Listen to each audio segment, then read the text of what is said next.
Here are the finished flowers. I wanted to show you the airbrush. I came back with the green, the same base green, and just did a little outline on the leaves, and you can see the dusting of the airbrush on the flower. It's just peeking from under the flower center, and it just adds that little special touch to the flower, making it a little bit more realistic. Here is the purple with the blue, and I left the center. You could do the center separately and airbrush those and add those.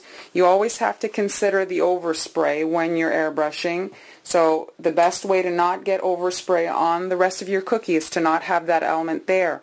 And so royal icing transfers or working in steps or stencils or something to mask the area that you do not want the color to hit. I'll talk to you about my airbrush. Just so you guys that don't have one and are on the fence whether you should buy one, the answer is yes, you should buy one. So just to show you the unit, this is 5 inches by 3 inches. So it's very small. That's the air compressor. That's what pushes the air to get the color to spray. And the other thing that you have is the gun. This is what you actually use to airbrush. Here there's a little container. This is where you pour the color in. This is the trigger. This is what shoots the color out. And after, in between colors, you're going to fill that with water until it shoots clear, and then you're ready to use your next color.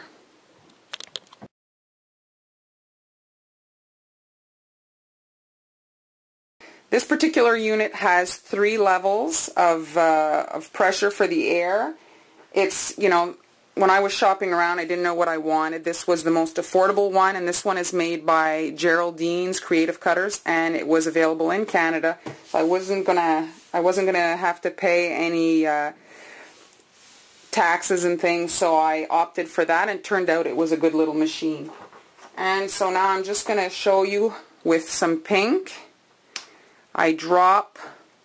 So airbrush colors is not the same as gel. This is completely liquid. You don't want to use your gels in your airbrush. It'll just clog it up. This hole is so fine. It's a needle. Very liquid. So you pour your couple of drops in. Don't fill it up to the top because it's difficult to get the unused portion back into the bottle. So you're better to continue adding airbrush in there than have to put it back in your bottle. So when you press the compressor, the air starts coming out, but you do not have any color coming out. You're only going to get your color coming out. See this vibration? When it vibrates, you have to be careful. You can find it on the floor. See, it's actually moving. So now I've got my trigger. I'm pulling the trigger, and I still have no color. In this particular trigger, it's different. You have to pull back and push down at the same time. So I'm pushing down, pulling back, and as I go, you see, as I move around, my color is being spread. Now, depending on how much you pull your trigger back, it'll depend on how much mist you're going to have coming out. So now I'm going to show you on an actual cookie. I like to work on a paper towel or on my cookie sheet so that I don't have airbrush everywhere. The other thing to consider when you're airbrushing or where you're airbrushing, you can be guaranteed without a doubt you're going to have colored mist on every surface of your house. I personally do not work in my normal kitchen. I have a cake kitchen, and so it's less aggravating, but still aggravating to have this stuff everywhere. And so don't forget to think about that when you start doing this, because you're going to be very frustrated. Alright, so now I'm going to just do a little practice shot on my paper towel.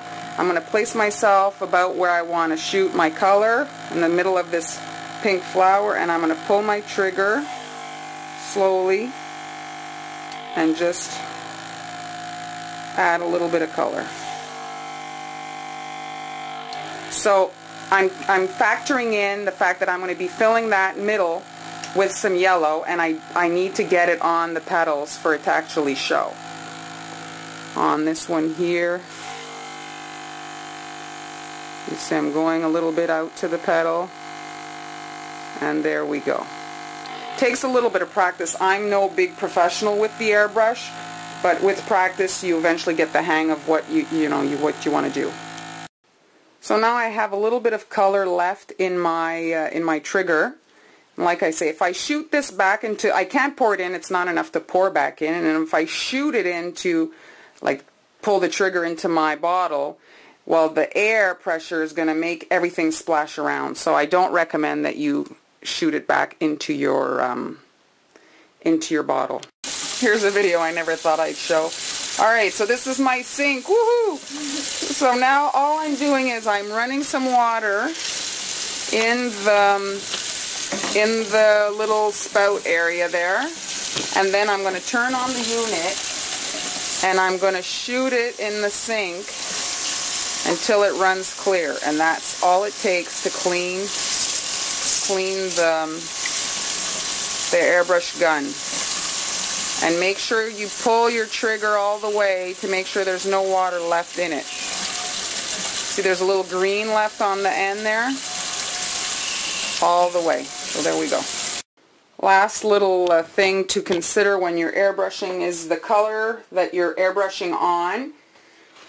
Now, it has to work. Now, this is a base color. You can't airbrush pink on, let's say, dark brown. It just will not show. And sometimes the base color will mess up your airbrush color. It will not look true. So this is purple right now, and I'm going to be using blue to airbrush. So I'm going to check to see if there's any water left in it. And I'm going to do a few drops of blue. Blue should work well with the purple because there is blue in the purple. And so let's see what that's gonna.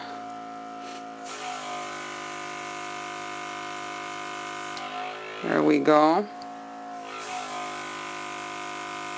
Just a light dusting of it, and there we go.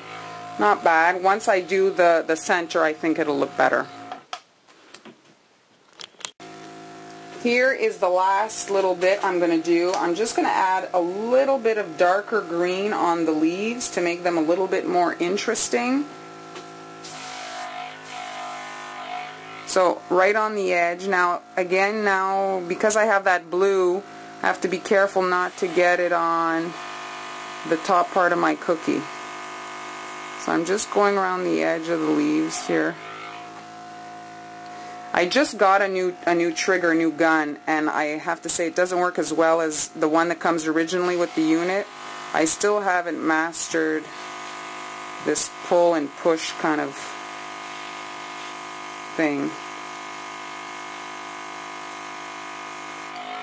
My original trigger died, so I went on eBay and got a replacement thinking it would be fine. It's not horrible, but it's not ideal. I don't love it.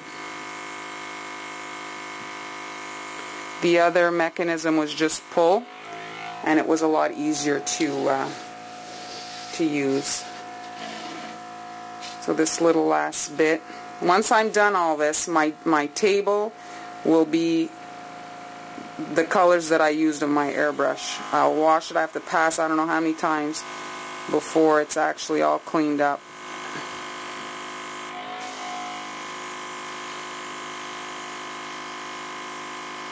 There we go. It's very fast. That's the other thing that I like about airbrush. And the other thing is that you don't have to wait till your icing is dry. If you dust your stuff with luster dust, it's very pretty, but you have to wait till your job is completely dry before you can actually do that step.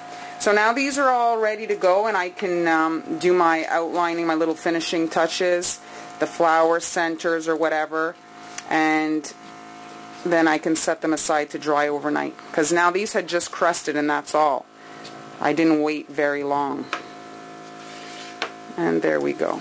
I don't know what you think about the airbrush personally. I just find it you know, doesn't make the cookies look so flat. You know, when it's one color, this makes them a little bit more unique. Like I was saying for the color here, it's hidden most of the airbrush. Just a slight amount of it showing on the petals once I squirt out the middle.